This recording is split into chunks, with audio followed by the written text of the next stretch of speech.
नमस्कार विद्यार्थी मित्रांनो। तर मित्रांनो, आज आपण या व्हिडिओमध्ये शालेय पाठ्यपुस्तकातील इयत्ता 4च्या इतिहासातील तिसरे प्रकरण अभ्यासणार आहोत।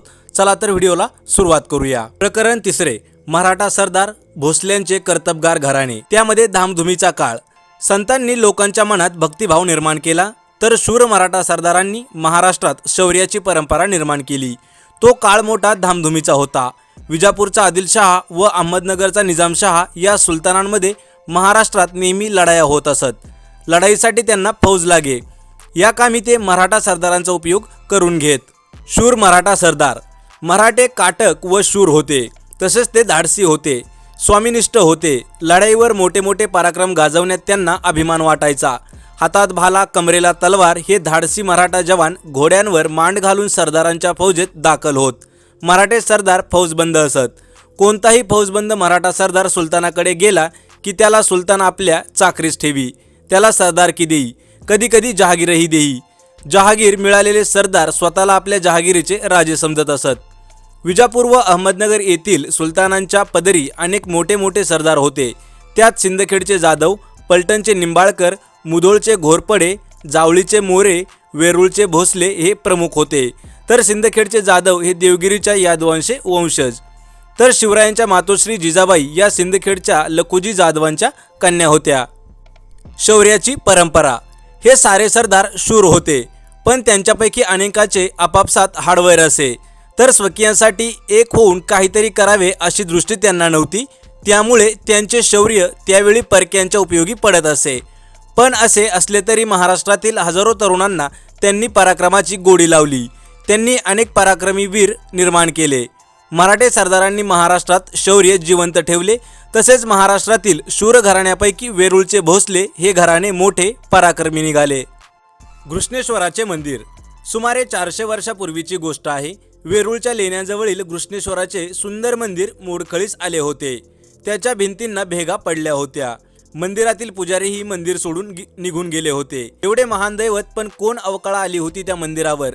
त्या मंदिराकडे पाहून भक्तांना हळहळ वाटायची। येणारे जाणारेही हळहळत, उसासे सोडत, पण त्याच्या दुरुस्तीचा विचार कोण करतो। त्या पडक्या मंदिरात एक शिवभक्त नित्यनियमाने येत असे, तर शिवाच्या पिंडीवर बेलफूल वाहत असे। हात जोडून आपल्या मनातले श्री शिवाला सांगत असे। एक दिवस त्याने गडी माणसे आणली, मंदिराच्या पडक्या भिंती नीट केल्या, मंदिराची सारी व्यवस्था लावली। घृष्णेश्वराचा जीर्णोद्धार झाला। मंदिराच्या आत बाहेर दिवे लावले गेले। घृष्णेश्वराचे गेलेले वैभव परतले। नेमके हे सर्व कोणी केले? कोण होते ते शिवभक्त? तर ते होते मालोजीराव भोसले। वेरूळचे भोसले। वेरूळ गावचे पाटील मालोजीराव भोसले हे थोर शिवभक्त होते। विठोजीराजे त्यांचे धाकटे भाऊ। वेरूळच्या बाबाजीराजे भोसल्यांची ही मुले। वेरूळ गावची पाटीलकी बाबाजीराजे भोसल्यांकडे होती। मालोजीराजे व विठोजीराजे मोठे कर्तबगार तसेच शूर होते। त्यांच्या पदरी पुष्कळ हत्यारबंद मराठे होते। तो काळ फार धामधुमीचा होता। निजामशाहीवर उत्तरेच्या मुघल बादशहाने स्वारी केली होती। त्यावेळी दौलताबाद ही निजामशहाची राजधानी होती। तेथे मलिक अंबर नावाचा त्यांचा वजीर होता। तो मोठा कर्तबगार व हुशार होता। त्याने दौलताबाद जवळील वेरूळचे भोसले बंधूची कर्तबगारी पाहिली। त्याने निजामशहाजवळ त्यांच्या कर्तबगारीची वाखाणणी केली व निजामशहाने मालोजी राजांना पुणे व सुपे परगण्यांची जहागिरी दिली। भोसल्यांच्या घरी वैभव आले होते। उमाबाई ही मालोजी राजांची पत्नी, ती फलटणच्या निंबाळकर घराण्यातील होती। या उभयतांना 2 मुले होती। एकाचे नाव शहाजी आणि दुसऱ्याचे नाव शरीफजी। शहाजी 5 वर्षाचा असताना मालोजीराजे इंदापूरच्या लढाईत मारले गेले। विठोजीराजांनी आपल्या पुतण्यांचा आणि जहागिरीचा सांभाळ केला। पुढे त्यांनी शहाजीसाठी लखुजीराव जाधवांच्या मुलीला मागणी घातली, तर जाधवांची लेक जिजाबाई मोठी सुलक्षणी होती।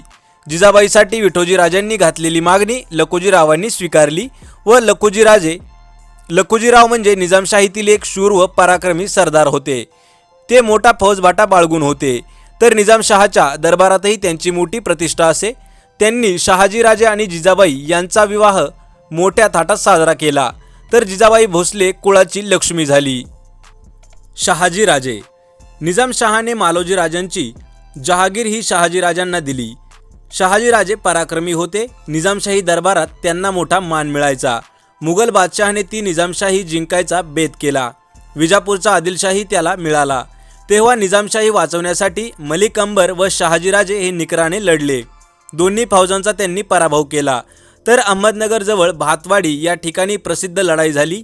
तर या लढाईत शरीफजी मारले गेले, पण शहाजीराजांनी मोठा पराक्रम गाजवला, त्यामुळे शूरसेनानी म्हणून त्यांचा सर्वत्र लौकिक झाला। दरबारात त्यांची प्रतिष्ठा वाढली, इतकी की खुद्द मलिक अंबरला त्यांच्याबद्दल असूया वाटू लागली।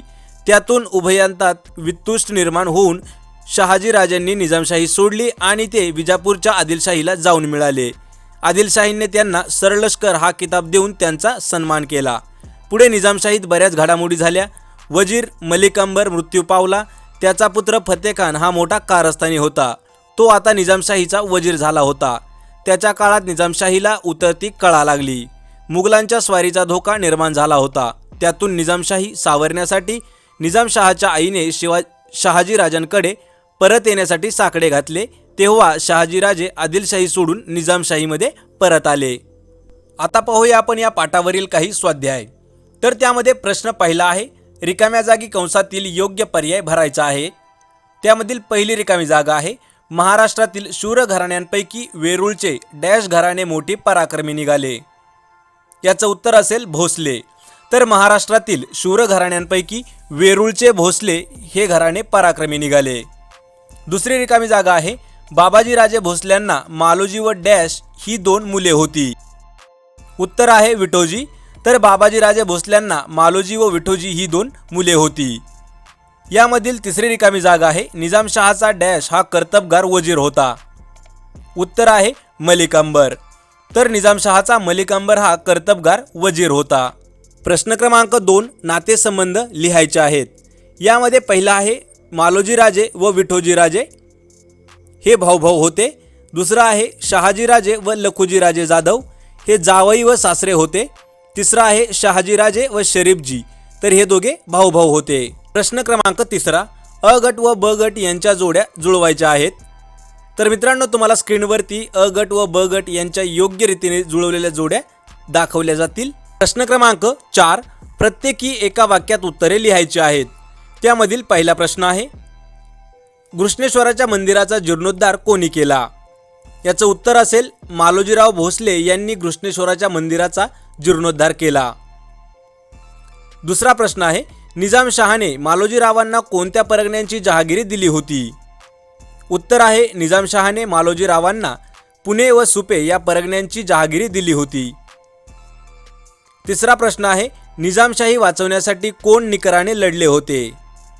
उत्तर आहे, निजामशाही वाचवण्यासाठी मलिक अंबर व शहाजीराजे हे निकराने लढले होते। चौथा प्रश्न आहे, आदिलशहाने शहाजीराजेंना कोणता किताब दिला होता? उत्तर आहे, आदिलशहाने शहाजीराजेंना सरलष्कर हा किताब देऊन त्यांचा सन्मान केला होता। प्रश्न 5 आहे, शहाजीराजे आदिलशाही सोडून निजामशाहीमध्ये परत का आले? याचं उत्तर आहे, निजामशाही सावरण्यासाठी निजामशहाच्या आईने शहाजीराजांकडे परत येण्यासाठी साकडे घातले, तेव्हा शहाजीराजे आदिलशाही सोडून निजामशाहीमध्ये परत आले होते। तर मित्रांनो, हा पाठ येथे संपत आहे व आपण प्रकरण 4 मध्ये शिवरायांचे बालपण हा पाठ अभ्यासणार आहोत।